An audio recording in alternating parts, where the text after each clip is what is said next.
Le décodage biologique, c'est une approche de la santé complémentaire de la médecine conventionnelle qui va aller rechercher les chocs émotionnels à l'origine des maladies et qui va aller chercher à sortir la personne de son isolement pour lui permettre d'exprimer l'émotion qui n'a pas été exprimée. Donc bien sûr, la base du décodage, c'est donc d'affirmer qu'il y a un lien entre un symptôme et une émotion.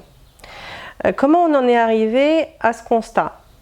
Donc il y a effectivement cette évidence du lien entre corps et émotion, mais après de là à faire le lien entre un symptôme, une maladie et une émotion, comment on fait ? Donc je vais vous parler de l'histoire du décodage. Ça ne s'appelait pas le décodage au départ.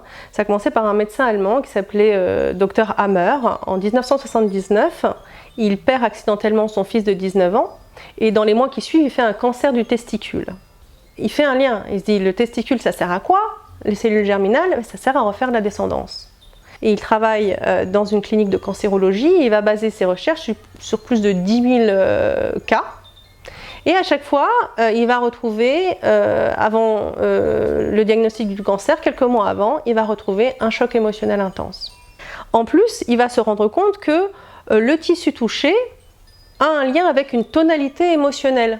Christian Flesch, qui est l'inventeur du décodage biologique, a repris quelques idées géniales du Dr Hammer. Donc la maladie a un sens et le symptôme est en lien avec une émotion précise. Et là-dessus, en fait, il a enrichi cette approche en la rendant bien sûr complémentaire de la médecine conventionnelle et en y ajoutant aussi un accompagnement thérapeutique avec de nombreux outils en fait. Il ne s'agit pas uniquement d'une approche analytique qui va dire vous avez ceci en lien avec cette émotion-là, mais après on va accompagner la personne vers l'amélioration, voire la guérison.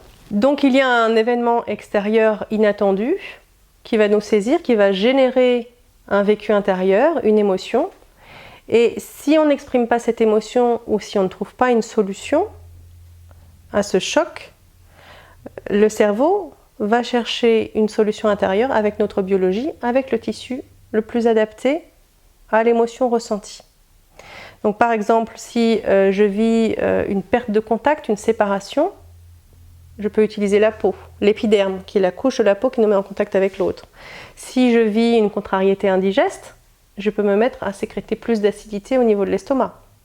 Si je suis agressée par un son, au niveau de l'oreille, ça peut entraîner une surdité, etc. Donc pour décoder le symptôme, on va regarder à quoi sert le tissu touché. Et selon la fonction du tissu touché, on va pouvoir proposer des hypothèses sur l'émotion qui a été ressentie.